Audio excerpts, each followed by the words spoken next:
A Bíblia é, para muitos, um livro formado por histórias separadas, personagens distantes e acontecimentos que parecem existir de maneira isolada. Muita gente a lê como se fosse apenas uma coletânea de relatos morais, leis antigas, poemas religiosos e profecias difíceis de entender. Mas, quando se olha com mais atenção, surge uma percepção poderosa: as Escrituras possuem uma unidade impressionante. Mesmo tendo sido compostas ao longo de muitos séculos, por autores diferentes, em contextos variados, elas apontam continuamente para um centro. Existe uma linha que atravessa toda a narrativa bíblica, costurando episódios, símbolos, personagens e promessas em torno de uma mesma realidade. E essa realidade não é apenas uma ideia, uma doutrina ou um sistema religioso. É uma pessoa. Quando começamos a perceber essa unidade, a Bíblia deixa de parecer um conjunto de partes desconexas e passa a se revelar como uma grande história de redenção. O Antigo Testamento não fica para trás como uma fase ultrapassada da fé, nem o Novo Testamento surge como uma ruptura aleatória. Pelo contrário, o que aparece em forma de sombra, imagem, promessa ou símbolo nos primeiros livros vai ganhando contorno mais nítido até alcançar sua plenitude em Cristo. Esse é o ponto que muda completamente a leitura bíblica. O que antes parecia apenas detalhe passa a ter peso. O que parecia repetição sem motivo passa a carregar intenção. E aquilo que muitos tomavam como eventos isolados começa a revelar um desenho deliberado e profundo. Um dos exemplos mais marcantes dessa conexão aparece na experiência de Jacó. Fugindo de seu passado, carregando culpa, medo e incerteza, ele adormece em um lugar deserto com a cabeça sobre uma pedra. É ali, em sua fragilidade, que recebe uma visão inesquecível, uma escada colocada entre a terra e o céu, com anjos subindo e descendo por ela. Durante muito tempo, muitos entenderam essa cena como uma espécie de representação do esforço humano para alcançar Deus, como se a vida espiritual fosse uma subida de degraus em direção ao divino. Mas essa leitura perde o ponto essencial. O foco da visão não está no mérito humano, mas na iniciativa de Deus em estabelecer ligação com quem está embaixo, perdido e incapaz de subir por si mesmo.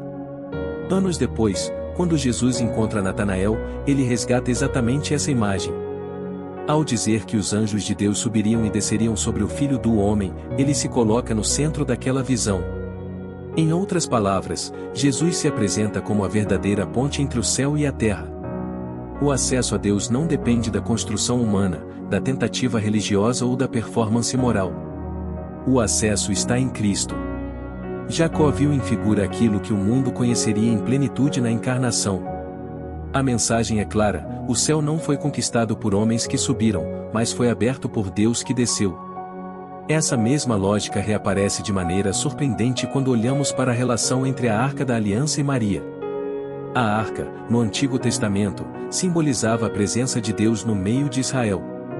Era o lugar santíssimo, o objeto sagrado associado à glória divina, à lei, ao maná e ao sacerdócio. No entanto, quando Lucas descreve a visita de Maria a Isabel, ele constrói a narrativa com ecos muito claros da jornada da Arca nos dias de Davi. Maria sobe a região montanhosa de Judá, assim como a Arca foi levada àquela mesma região. Isabel reage com espanto e reverência, de forma semelhante ao assombro de Davi diante da Arca. João Batista salta no ventre, como Davi saltou diante da presença de Deus. E Maria permanece ali por cerca de 3 meses, exatamente como a Arca permaneceu na casa de Obed-Edom.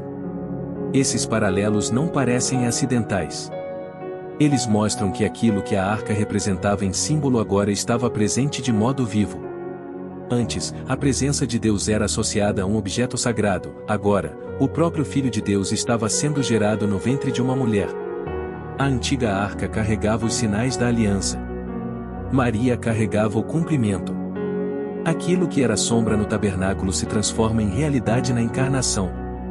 Deus já não aponta apenas para uma presença localizada em um santuário feito por mãos humanas. Ele vem habitar entre os homens de forma concreta, pessoal e histórica. Quando a Bíblia avança para o Monte Moriá, a profundidade dessa unidade se torna ainda mais intensa. A ordem dada a Abraão para oferecer Isaque é uma das passagens mais fortes e desconcertantes das Escrituras. Um pai conduzindo seu filho amado ao lugar do sacrifício. 3 dias de caminhada carregados de dor. A madeira colocada sobre os ombros do próprio filho. O silêncio pesado da subida. E então a pergunta que atravessa gerações: onde está o cordeiro? Tudo nessa cena parece apontar para algo maior do que ela mesma. O episódio é doloroso por si só, mas também é profético. Quando Abraão responde que Deus proverá o cordeiro, ele fala mais do que consegue entender naquele momento. No topo do monte, Isaque é poupado e um substituto é oferecido em seu lugar. O filho vive porque outro morre. Esse princípio da substituição se torna central para toda a lógica do resgate bíblico. E quando olhamos para Cristo, a imagem se completa com força avassaladora. Outro filho sobe o monte com a madeira sobre os ombros. Outro sacrifício é preparado. Mas desta vez não há interrupção. Não há um carneiro preso pelos chifres para substituí-lo. O filho é o próprio cordeiro. O que foi interrompido nos dias de Abraão é consumado no Calvário. Aquele relato antigo não era apenas uma prova de obediência patriarcal. Era um anúncio do custo da redenção. Mas a obra de Cristo não diz respeito apenas à reconciliação individual entre Deus e o homem. Ela também responde à grande fratura da humanidade. E para entender isso, é necessário olhar para Babel e para Pentecostes. Em Babel, os homens se unem em torno de um projeto de exaltação própria. Querem construir uma torre, alcançar o céu e fazer um nome para si. Não se trata apenas de arquitetura, mas de orgulho espiritual. A humanidade quer centralizar poder, autonomia e glória sem se submeter a Deus. A resposta divina vem em forma de confusão. As línguas se multiplicam, a comunicação se rompe e a humanidade se espalha. A unidade fundada no orgulho se desfaz. Em Pentecostes, o movimento acontece na direção oposta. Agora não são homens tentando subir ao céu, mas o Espírito de Deus descendo sobre a terra. E o efeito não é confusão, mas compreensão. Pessoas de diferentes povos e idiomas ouvem a mesma mensagem em suas próprias línguas. O que antes serviu como juízo em Babel agora se transforma em instrumento de graça. Deus não elimina a diversidade, ele a redime. As línguas continuam múltiplas, mas deixam de ser barreiras absolutas para se tornarem meios pelos quais o Evangelho alcança as nações. A unidade em Cristo não apaga as diferenças, ela as reúne sob um nome maior. Em Babel, o homem tenta engrandecer a si mesmo e colhe dispersão. Em Pentecostes, Deus exalta o nome de Jesus e produz comunhão. Essa restauração, porém, precisava ser também legítima diante da própria justiça divina. Não bastava que Jesus fosse um mestre admirável, um profeta extraordinário ou um mártir inspirador. Era necessário que ele ocupasse o lugar de mediador verdadeiro. E aí entra uma das figuras mais misteriosas de toda a Bíblia, Melquisedeque. No sistema de Israel, a separação entre realeza e sacerdócio era rigorosa. O rei vinha de Judá, o sacerdote, de Levi. Jesus, sendo da linhagem de Davi, tinha direito ao trono, mas não ao altar levítico. Como, então, ele poderia ser o sacerdote definitivo? A resposta aparece muito antes da lei mosaica, no encontro entre Abraão e Melquisedeque. Ele surge de maneira repentina no texto bíblico como rei e sacerdote ao mesmo tempo. Abençoa Abraão, recebe dízimos e oferece pão e vinho. Sua figura parece escapar das estruturas comuns da genealogia e do sistema tribal. Mais tarde, Davi profetiza que o Messias seria sacerdote para sempre segundo essa ordem. Isso significa que Cristo não entra no sacerdócio por descendência levítica, mas por uma ordem superior, mais antiga, mais ampla e mais profunda. Seu sacerdócio não depende de linhagem humana, mas da natureza do seu ser e da eternidade da sua vida. Ele não representa apenas uma tribo. Ele pode representar toda a humanidade. Ao lado dessa dimensão jurídica do sacerdócio, a Bíblia acrescenta outro elemento indispensável para o resgate, o parentesco. É aí que a história de Ruth e Boaz ganha um peso extraordinário. Ruth chega a Israel como viúva, estrangeira e vulnerável.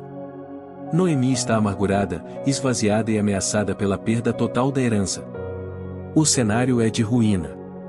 Mas dentro da lei de Israel existia a figura do resgatador, o parente próximo com direito de restaurar a herança perdida e levantar o nome da família.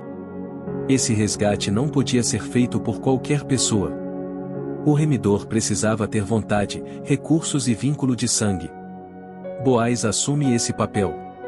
Ele não apenas se compadece, ele age legalmente para restaurar o que estava perdido. E nessa história se torna visível um princípio profundo do Evangelho. A humanidade estava falida, sem herança, espiritualmente empobrecida e incapaz de se restaurar. Deus tinha o amor e o poder para salvar, mas o resgate precisava respeitar também a justiça. Por isso, o Verbo se fez carne. Cristo se tornou nosso parente. Não veio apenas ensinar do lado de fora da condição humana, entrou nela. Tornou-se verdadeiramente homem para ter direito de nos redimir como nosso irmão. O sangue do resgate precisava ser sangue humano, e por isso a encarnação não é detalhe periférico. É parte essencial da lógica da salvação. Ao aproximar-se do clímax dessa grande história, a Bíblia nos conduz a uma cena estranha e impactante no deserto, a serpente de bronze. O povo murmura, se rebela e é ferido por serpentes venenosas. A morte se espalha pelo acampamento, e Deus ordena que Moisés faça uma serpente de bronze e a erga sobre uma haste. Quem olhasse para ela viveria. O episódio parece desconcertante. Por que Deus usaria justamente a imagem do que estava ferindo o povo? A resposta está na ideia de julgamento exposto. A serpente levantada representava o mal já condenado, o veneno já posto sob o juízo de Deus. A cura não vinha de um poder mágico no objeto, mas da fé na provisão divina. Jesus toma essa imagem para si mesmo. Assim como a serpente foi levantada no deserto, o Filho do Homem também seria levantado. Na cruz, ele assume o lugar da maldição. Aquele que não tinha pecado se identifica plenamente com a condição dos pecadores para que o pecado seja julgado nele. O veneno moral e espiritual da humanidade é exposto, carregado e vencido em Cristo. O olhar da fé que antes se dirigia à serpente levantada agora se dirige ao crucificado.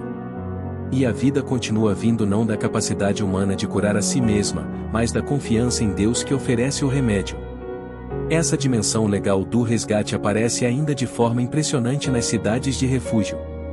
No antigo Israel, alguém que causasse uma morte involuntária podia fugir para uma dessas cidades e encontrar proteção contra o vingador do sangue.